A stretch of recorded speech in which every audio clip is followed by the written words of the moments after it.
Hi అండి, welcome back to my channel. It's me Tejilogs. ఈరోజు మన ఛానల్లో వచ్చేసి సింపుల్గా ఈజీగా బ్రేక్ఫాస్ట్లోకైనా స్నాక్స్ బాక్స్లోకైనా ఈజీగా చేసుకునే వెజ్ శాండ్విచ్ని ఎలా తయారు చేసుకోవాలో చూపించబోతున్నాను. చాలా చాలా సింపుల్ అండి, చాలా ఈజీగా కూడా చేసుకోవచ్చు.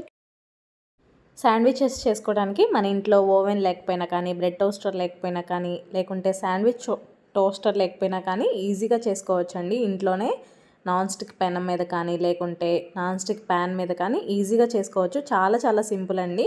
ఇప్పుడు వీటిని ఎలా తయారు చేసుకోవాలో చూపించబోతున్నాను. ముందుగా నేను ఒక 6 బ్రెడ్ స్లైసెస్ని అయితే తీసుకున్నాను. ఎలాంటి బ్రెడ్ అయినా పర్వాలేదండి, మిల్క్ బ్రెడ్ అయినా పర్వాలేదు అండ్ శాండ్విచ్ బ్రెడ్ అయినా పర్వాలేదండి. చాలా చాలా ఈజీగా చేసేసుకోవచ్చు. ఈ బ్రెడ్ స్లైసెస్ని మనము ఒక ప్లేట్లో పెట్టేసుకొని పక్కన పెట్టేసేయండి. ముందుగానే నేను బౌల్లోకి ఒక 2 టేబుల్ స్పూన్స్ వరకు బటర్ని తీసుకున్నానండి. మీరు బటర్ ప్లేస్లో కరిగించుకున్న నెయ్యినైనా యూజ్ చేయొచ్చు. ఇలాగా బటర్ వేస్ట్ చేయటం వల్ల మనకి శాండ్విచ్ అనేది చాలా టేస్టీగా వస్తుంది. ఇప్పుడు కొంచెం కొంచెం బటర్ని తీసుకొని ఇలాగా రెండు వైపులా బ్రెడ్ స్లైసెస్కి బాగా అప్లై చేసేసుకొని బ్రెడ్ స్లైసెస్ అన్నిటిని ఒక ప్లేట్లోకి అయితే రెడీ చేసుకొని అయితే పెట్టుకోవాలండి. ఇలాగా అన్నిటిని రెడీ చేసుకొని ఒక ప్లేట్లోకి అయితే పెట్టేసుకున్నాక ఇప్పుడు వీటిని పక్కన పెట్టేసి ఇప్పుడు స్టవ్ ఆన్ చేసేసుకొని ఒక నాన్ స్టిక్ ప్యాన్ పెట్టేసుకోండి. లేకుంటే నాన్ స్టిక్ అట్ల పైన పెట్టేసుకొని మనము బటర్ అప్లై చేసుకొని పెట్టుకున్న బ్రెడ్ స్లైసెస్ అన్నిటిని ప్యాన్లోకి అయితే సెట్ చేసుకొని పెట్టుకోవాలండి.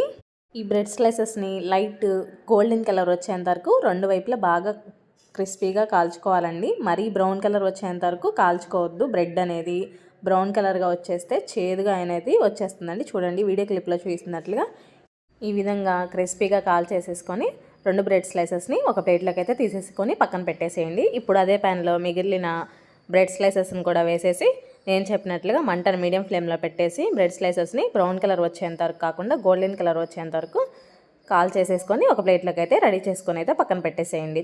ఇప్పుడు మనము బ్రెడ్ టోస్ట్ చేసుకున్నాం కదండి, అదే ప్యాన్లో ఒక 1 టీ స్పూన్ వరకు ఆయిల్ని వేసేసి కొంచెం ఆయిల్ హీట్ అయ్యాక ఇందులోకి ఒక హాఫ్ టీ స్పూన్ వరకు సోంపును వేసుకోండి. సోంపు అనేది ఆప్షనల్, వేసుకుంటే చాలా టేస్టీగా ఉంటుంది. సోంపు ఒక 1 సెకండ్ వరకు వేయించేసుకున్నాక ఇందులోకి ఒక పావు కప్పు వరకు ఆనియన్స్ని సన్నగా చాప్ చేసేసుకొని వేసుకోండి. ఇలాగా వెజిటేబుల్స్ని కొంచెం దూరగా వేయించుకోవటం వల్ల మనము శాండ్విచ్ అనేది మంచి రుచిగా వస్తుందండి. ఇప్పుడు చూడండి, ఆనియన్స్ ఒక నిమిషం పాటు వేయించేసుకున్నాక ఇందులోకి సన్నగా చాప్ చేసుకొని పెట్టుకున్న ఒక పచ్చిమిర్చిని ఇందులోకి వేసేసి ఒక నిమిషం పాటు వేయించేసుకున్నాక ఇందులోకి పావు కప్పు వరకు సన్నగా తురుముకొని పెట్టుకున్న క్యారెట్, సన్నగా తురుముకొని పెట్టుకున్న క్యాబేజీని కూడా వేసేసుకొని ఒక 2 టేబుల్ స్పూన్స్ వరకు పచ్చి బఠానీ వేసుకుంటున్నానండి.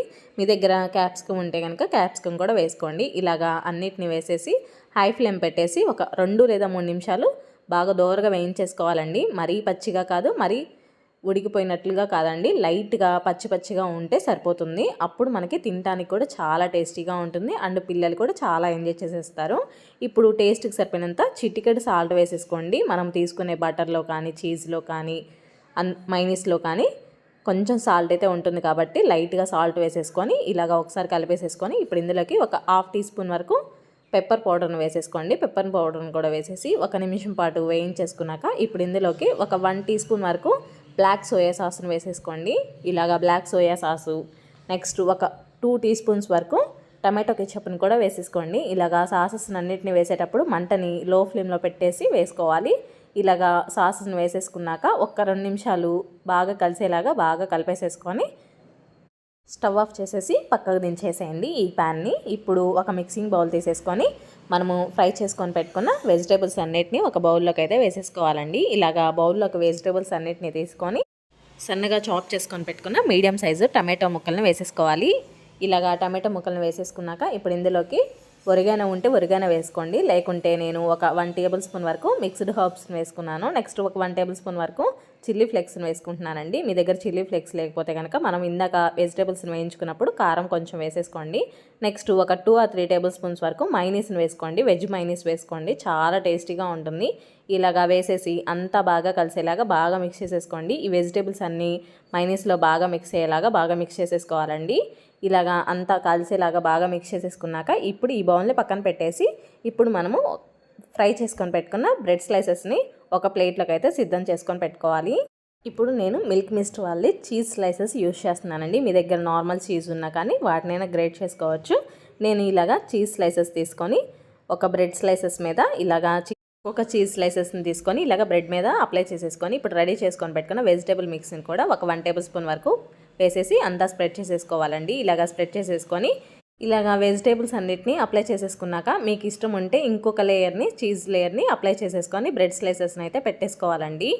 నేను ఒక చీజ్ స్లైసెస్ని పెట్టేసుకొని వెజిటేబుల్ మిక్స్ని పెట్టేసుకొని ఇలాగా బ్రెడ్ని పైన పెట్టేసుకొని ఇలాగా స్టఫ్ చేసుకొని ఒక ప్లేట్లోకి అయితే రెడీ చేసుకొని పెట్టుకోండి. ఇలానే మిగిలిపోయిన బ్రెడ్ స్లైసెస్ అన్నిటికీ ఇలానే చీజ్ పెట్టేసి వెజిటేబుల్ మిక్స్ని కూడా పెట్టేసి మనము అన్నిటిని రెడీ చేసుకొని పక్కన పెట్టేసేయండి. ఇప్పుడు నాన్ స్టిక్ ప్యాన్ మనం ఇందాక వెజిటేబుల్స్ అన్నిటిని ఫ్రై చేసుకున్నాం కదండి, అదే ప్యాన్లో ఒక 1 టీ స్పూన్ వరకు బటర్ అయినా వేసేయండి. ఆల్రెడీ మనము బటర్ వేసి కాల్చుకున్నాం కదా, అవసరం ఉంటే వేసుకోండి, లేకుంటే స్కిప్ చేసైనా ఇలాగా మంటని లో ఫ్లేమ్లో పెట్టేసి 2 బ్రెడ్ స్లైసెస్ని పెట్టేసుకోవాలండి. చీజ్ అనేది అడుగు భాగంలో ఉండేటట్లుగా పెట్టేసుకుంటే మనకి చీజ్ అనేది త్వరగా మెల్ట్ అయిపోయి మనకి త్వరగా కుక్ అయిపోతుందండి శాండ్విచ్ అనేది. ఇప్పుడు మూత పెట్టేసి మంటని లో ఫ్లేమ్లో పెట్టేసుకొని ఒక 2 లేదా 3 నిమిషాల వరకు ఉంచేసుకుంటే సరిపోతుంది. చూడండి 2-3 నిమిషాలకి చీజ్ అనేది బాగా మెల్ట్ అయిపోతుంది. మీకు చూస్తున్నారు కదా, అర్థమైపోతుంది.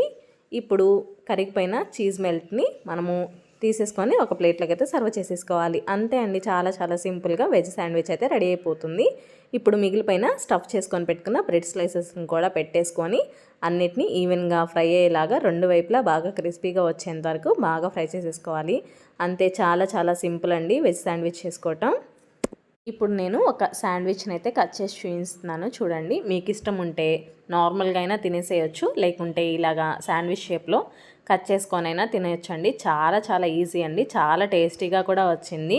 ఒక్కసారి మీరు కూడా మీ ఇంట్లో ట్రై చేయండి, చాలా చాలా ఇష్టంగా తినేస్తారు మీ ఇంట్లో పిల్లలు కానీ పెద్దలు కానీ. ఎప్పుడైనా మనకి ఇంట్లో బ్రేక్ఫాస్ట్కి పిండిలు కానీ ఏమైనా లేనప్పుడు, ఇంట్లో ఈవినింగ్ స్నాక్స్ లేనప్పుడు కూడా ఇలాగా సింపుల్గా వెజ్ శాండ్విచ్ని చేసి పెట్టండి, చాలా చాలా ఎంజాయ్ చేసేస్తారు.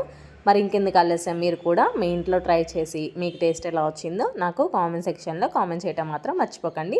ఈ వీడియో కనుక మీ అందరికీ నచ్చితే మీ ఫ్రెండ్స్ అండ్ ఫ్యామిలీ మెంబర్స్కి కూడా షేర్ చేసి నా ఛానల్ని లైక్ చేసి సబ్స్క్రైబ్ చేసుకోవడం మాత్రం మర్చిపోకండి. మరొక మంచి రెసిపీతో మీ ముందరికైతే వచ్చేస్తాను. Thank you for watching. Bye bye.